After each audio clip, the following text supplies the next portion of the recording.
بہت سے مرد خواتین اپنی عقل سے چلتے ہیں کہ ہمارا جب تک بچہ نہ ہو اس کے دن ہم گزار لیں اور اس میں ہم کسی سے کمپرومائز نہیں کر سکتے. تو اللہ تعالیٰ ناراض ہے, اس میں کمپرومائز کر لیا آپ نے. جب شیخ نے ایک دفعہ کہہ دیا اس کے بعد عقل جھاڑنا یہ شیخ سے تعلق نہیں ہے. جن کی اولادیں نہیں ہیں پوچھو ان سے. ایسے بھی ماں باپ ہیں 3 مہینے شادی کو نہیں ہوئے اور فون کر کے خاتون رو رہی ہیں, شوہر صاحب یہاں رو رہے ہیں کہ اولاد کی ابھی تک خوشخبری نہیں آئی. شادی کو کتنا 5 سال ہو گیا کہ نہیں 3 مہینے ہوئے ہیں. بھائی اللہ اللہ کرو, اس میں آپ اتنا پریشان ہو رہے ہو. اگر کوئی نیت سنیے کہ جلدی اولاد اس لیے کہہ رہے ہیں کہ اللہ میری اور ہم سب کی عمر میں برکت دے, جلدی اولاد ہو تاکہ اس کو پہلے دن سے اللہ والا بننے کی میں فکر کروں. جن کی اولاد نہیں ہے ان سے پوچھو. ایک بیوہ خاتون ہیں بہت بوڑھی ہیں, انہوں نے بہت برس پہلے خط لکھا تھا, ان کی اولاد نہیں ہوئی, آخر تک اولاد نہیں ہوئی. تو جب شیخ سمجھا بھی دے اور کہہ بھی دے اور یہ کہنا ہے میں اپنے دل کا حال بتانا چاہتا ہوں, آپ کیا اپنے دل کا حال بتائیں گے؟ آپ نے جب ایک دفعہ شیخ نے کہہ دیا تو آپ کے دل میں پھر کوئی خیال ہی نہیں ہونا چاہیے. یہ عقیدت اور محبت کا تقاضا تو یہ ہے. اگر آپ کو اور پھر جائز بات میں شیخ کہہ رہا ہے, ایک شرعی بات بتا رہا ہے. اور یہاں تک اس خاتون نے لکھا جب وہ حیات تھے ان کے شوہر, اور مجھے کہا کہ بڑے حضرت حیات تھے نا, تو بڑے حضرت سے دعا کرا دیں کہ ایک بار میں ماں بننے کی صلاحیت مجھے ہو, ایک بار بچہ پیٹ میں آ جائے پھر بھلے ایبارشن ہو جائے, میں یہ مطمئن ہو سکوں گی کہ میں ماں بننے کی صلاحیت رکھتی ہوں. اللہ کی مصلحتیں تربیت اولاد میں لکھا ہے کہ اولاد نہیں ہوتی تو اس کی کیا مصلحتیں, اور آخر میں یہ بھی فرمایا کہ مصلحتیں تلاش نہیں کرنی چاہیے, یہ چند آ گئیں اور اللہ کی مصلحتیں تو پتہ نہیں کتنی, یہ تو چند دل میں آ گئیں اللہ والوں کو اللہ عطا فرما دیتے ہیں. یہ کیا بات ہوئی کہ بھئی پھر آپ کی محبت شوہر کے ساتھ میاں بیوی کی محبت صرف 1.5 سال کی ہے بس, یا 2 سال کی ہے, پھر بچے کی آپ کو تمنا ہوگی تو اس کا مطلب پھر محبت اب نہیں ہے. یہ سب یہ فلموں کے ڈائلاگ ہیں کہ میں اپنی محبت میں کسی کو شیئر نہیں کر سکتا, تو اولاد کو آپ کچھ نہیں سمجھتے, نعوذ باللہ. یہ تو شریعت کی زندگی ہے نا, اس کو آپ کیسے بدل سکتے ہیں؟ اللہ معاف فرمائے. اولاد کو روکنا کتنا بڑا گناہ ہے, ایک زندہ کو مار دیا آپ نے. اور پھر کبھی کبھی ایسی بات میں کیونکہ سمجھا نہیں سکتا, شرم کی باتیں ہیں. یہ جو ایکشن نکالا ہے کہ بھئی اب جو ہے شادی کے 3 سال تک ہم گھومتے پھرتے رہے بچہ, تو آپ بچے کو مصیبت سمجھ رہے ہو نا بیوقوف, آپ بچے کو نعوذ باللہ عذاب سمجھ رہے ہو نا. پھر آپ کی یہ حرکتیں ناشکری کی وجہ سے اگر پھر اللہ نے بالکل ہی بند کر دیا, پھر تعویذ لینے آؤ گے, پھر آ کے نالائق بڑے انگریزوں کی آئے نقل کرنے والے. کس کی نقل ہے یہ بتاؤ مجھے ذرا؟ کفار کی نقل ہے یہ کہ کچھ عرصے تک اولاد نہیں چاہیے, اولاد بھی چاہیے تو کا پولٹری فارم میں پھینک دیتے ہیں جا کر, بس اولاد نہیں چاہیے. تمہارے اماں ابا بھی یہی سوچتے, ان کے اماں ابا بھی یہی سوچتے, تیرا میرا وجود ہوتا. بڑے انگریزوں کے نقل کرنے والے. ہمیں آزادی سکون چاہیے تاکہ ہم محبت کر سکیں, زندگی کا بھروسہ ہے محبت کر سکیں.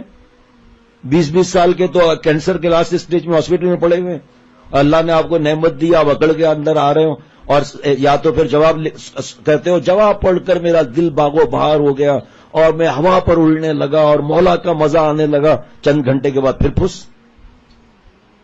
ضرورت کیا ہے اپنے دل کی بات بھی بتانے کی؟ بس جب کہنا ماننا ہے چاہے دل رہے یا نہ رہے. دل کیا بیچتا ہے شیخ کی نصیحت کے سامنے؟ اور شیخ کی نصیحت تو اللہ تعالیٰ اور حضور صلی اللہ علیہ وسلم کی باتیں ہیں, تو اللہ تعالیٰ اور نبی صلی اللہ علیہ وسلم کی باتوں میں دل کہاں سے آ گیا؟ اے دل تیرے آگے سوال رکھا ہے, اے دل تیرے آگے سوال رکھا ہے, تیری مانوں یا خالق کے دل کی مانوں؟ جاؤ جا کے پتا کرو انگریزوں کے اندر یہ ہے یا نہیں ہے. شادی کے بعد بچہ نہیں چاہیے, اللہ کی نعمت کو بند کر دو تم اور گناہ کبیرہ کرتے رہو. اللہ نے عقل میں بھوسا تو نہیں دیا.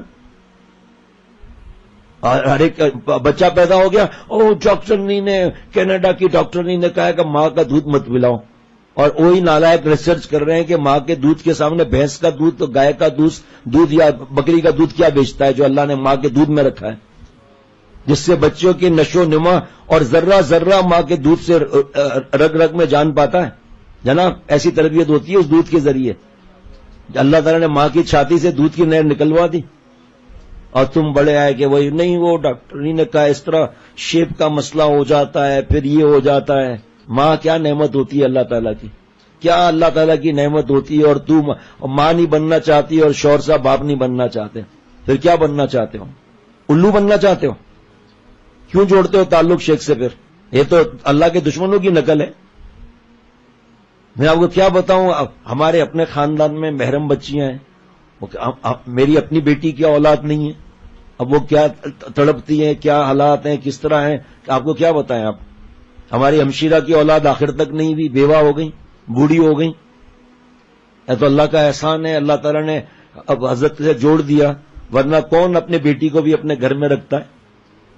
اپنے گھر کی کمی محسوس اللہ تعالیٰ نے نہیں ہونے دیتے. الحمدللہ. ماں بننا، ماں کیا چیز ہے؟ تمہیں ماں نہیں بننا ہے.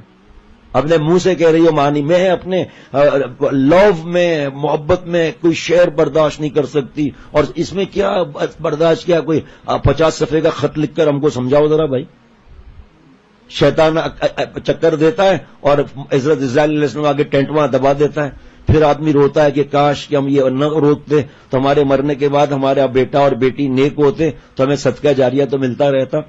میں آپ کو سمجھا نہیں سکتا، اشارہ دے سکتا ہوں، بس سمجھا تو نہیں سکتا، میرے بس میں نہیں ہے کہ اللہ تعالیٰ نے شادی کے بعد ایک ذاتی زندگی رات کی دی ہے. اللہ نے سنت کا طریقہ ہے. آپ سنت سے ہٹ رہی ہیں، آپ سنت سے ہٹ رہے ہو بیوقوف. پہلے وقت میں تو لوگ کہتے تھے امت کی تعداد بڑھانی ہے، اور اب بہانے بنا کر یہ مفتی صاحب فیصلہ کرتے ہیں، چاہے 2 بچے ہوں، چاہے 3 بچے ہوں، چاہے 16 بچے ہوں. مفتی صاحب فیصلہ کرتے ہیں. یہ پیٹ کے ڈر سے، رزق کے ڈر سے تھوڑی روک سکتے ہیں اولاد کو. ہاں کوئی بیماری ہے، کوئی کمزوری ہے، تربیت کے مسائل کیا ہیں، وہ تو مفتی صاحب فیصلہ کریں گے. ہاں بھائی یہ حالات ایسے ہیں، آپ احتیاط کرو. پہلے 3 بچے ہیں، ان کی تربیت اور گھر اور مار دھاڑ آپس میں، ان تینوں کی صحت کیا ہے، کس طرح ہے. پیسوں کی وجہ سے تھوڑی روک سکتے ہیں نعوذ باللہ، اور ان حرکتوں کی وجہ سے تھوڑی روک سکتے ہیں. بس میں اشارہ ہی دے سکتا ہوں اور اس کے بعد سلام کر لوں گا. ایک اللہ نے زندگی دی میاں بیوی کو شادی سے پہلے، اور کاش کے خط لکھیں تو میں بتا بھی دوں کہ جو اولاد کو آنے سے روکتے ہیں ان کو 90% بھی مزہ نہیں ملتا جائز، 90% بھی مزہ نہیں ملتا جائز بیوقوفوں کو. تو اب انہوں نے اولاد کو روکا، ٹھیک ہے. اب میں بس اشارہ ہی دے سکتا ہوں، وہ بھی مکمل نہیں دے سکتا. ایک اندرونی جسم کا نظام ہوتا ہے جس کو شادی کے بعد کچھ ضروریات اور کچھ ان کی ضروریات ہوتی ہیں، وہ ان کو نہیں ملتی. تو اب اس طرح سمجھیں کہ بعض دفعہ کوئی دروازہ بند ہو جاتا ہے. اسی طرح ان حرکتوں سے بچنے سے کیا ہوتا ہے کہ خدا نخواستہ ایسے واقعات ہمیں تو پتہ ہے نا، یہاں سید صاحب بیٹھے ہیں، پوچھیں، ہر روز کوئی نہ کوئی آتا ہے کہ اولاد کے لیے تعویذ دو، ہر روز. اب وہ خود روکا 1.5 سال کے لیے، وہ رکاوٹ چلی گئی 15 سال کے لیے. اب رو، اب آؤ. سب بیوقوفی کی حرکتیں ہیں. سر پر ہاتھ رکھ کر رونا چاہیے اور کم از کم 10 نفل پڑھنے چاہیے کہ ہمارے یا تو اللہ تعالیٰ کے عشق میں اڑ رہے ہیں، ایسی زندگی ہے اور اللہ کا شکر ہے اللہ نے گٹر لائن سے نکال دیا اور یہ وہ ہے، سب ایسا ہے، اور یا اپنی چلا رہے ہیں. اللہ تعالیٰ مجھے اور ہم سب کو عقل، اسی لیے تو حضرت فرماتے تھے کہ یہ مانگو کہ اللہ عقل سلیم، قلب سلیم، فہم سلیم عطا فرما. عقل بھی ہو جائے تو فہم نہیں، فہم ہے تو عقل سلیم نہیں، عقل سلیم ہے تو فہم سلیم نہیں، اگر فہم سلیم ہے تو قلب سلیم نہیں. اصلی اپنے چلاتا ہے آدمی. اور یہی خود پچھتانا پڑا ہے لوگوں کو، خود پچھتانا پڑا ہے. ایسا ماں باپ اللہ جلدی اولاد ہو، اس کو گلے لگائیں، چومیں اس کو، اس کی وجہ سے راتوں کو جاگنا پڑتا ہے، اس میں ثواب ملتا ہے. بھیجتی دیور کیوں نہیں پڑھتے ہو؟ پڑھو. ماں کو بچے کے دودھ پلانے کے گھونٹ پر کتنا ثواب ملتا ہے. یہ ہم سے ہی کاغذ منگا لو، میاں سے شوہر سے نباہ کرنے کا طریقہ، اس میں حدیث پاک لکھی ہوئی ہے. لاؤ جلدی سے لاؤ بھائی. چلو سامنے ہی ہے میرے، پتا ہے نہیں، اور بس شیخ صاحب واہ میرے شیخ، واہ میرے شیخ، عرش اعظم تک پہنچا دیا. بڑے آئے شیخ صاحب بھی عرش اعظم پر پہنچانے والے. کیا شیخ کا فیض ملے گا؟ جو حضرت نے فرمایا وہ میں کہہ بھی نہیں سکتا کہ کیا ملے گا. جو بات نہیں مانتے ان کو فیض نہیں ملے گا، پھر کیا ملے گا وہ بیان میں بتا بھی نہیں سکتا. اسی کے وزن پر کوئی اور چیز بھی ہے جس سے پھر نمازیں نہیں ہوتی 7 دن کے لیے، 8 دن کے لیے. فیض نہیں ملے گا. بس پھر کیا ملے گا؟ ہر ایک سوچ لے خود کیا ملے گا. اور کیا کہوں میں، زبان سے بولا بھی نہیں جاتا، اشارے میں سب بول دیا. فرمایا رسول اللہ صلی اللہ تعالی علیہ وسلم نے جو حمل گر جائے وہ بھی اپنے ماں کو بیشت میں گھسیٹ کر لے جائے گا. جبکہ ثواب سمجھ کر صبر کرے. اور فرمایا رسول اللہ صلی اللہ تعالی علیہ وسلم نے سب سے اچھا خزانہ نیک بخت عورت ہے کہ خاوند اس کو دیکھنے سے خوش ہو جاوے، اور جب خاوند اس کو کوئی کام اس کے بتلائے تو حکم بجا لاوے، جب خاوند گھر پر نہ ہو تو عزت آبرو تھامے بیٹھی رہے.